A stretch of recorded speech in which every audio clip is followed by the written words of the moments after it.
के गर्न लाग्नु भएको तपाईँले? यो अब यो अम्बक टिप्न।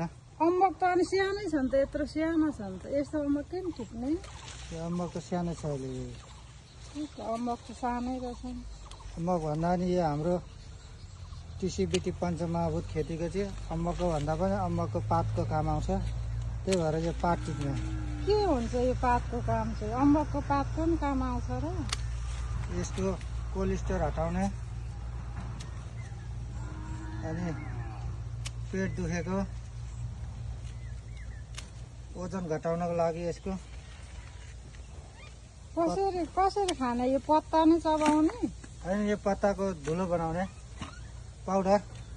के यसलाई सुकाएर अनि पिसेर पाउडर बनाउनु यो पर्छ? सुकाएर यसको पाउडर बनाउने अनि दिनको 1 चम्चा खाने तातो पानीमा। ए, यो त अनि धेरै फाइदाजनक पो रहेछ त। अब हामी कसैलाई त थाहा थिएन यस्तो कुरा। अम्बक त जहीँ तहीँ पाइन्थ्यो। यो अम्बक त हाम्रो बोनस हो।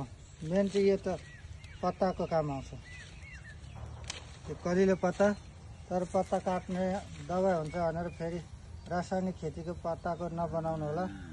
यो चाहिँ हाम्रो पञ्चमहाभूत खेती पूर्णमा भएको हुँदाखेरि यसमा रासायनिकहरू केही पनि छैन।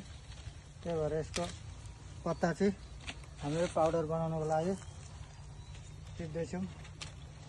अर्ग्यानिक हो यो हजुरहरूको चाहिँ? यो अर्ग्यानिक, पूर्ण अर्ग्यानिक हो। त्यही भएर यसको केही पनि खेर जाँदैन। पत्ता औषधि, यो अम्बक चाहिँ बोनस हो।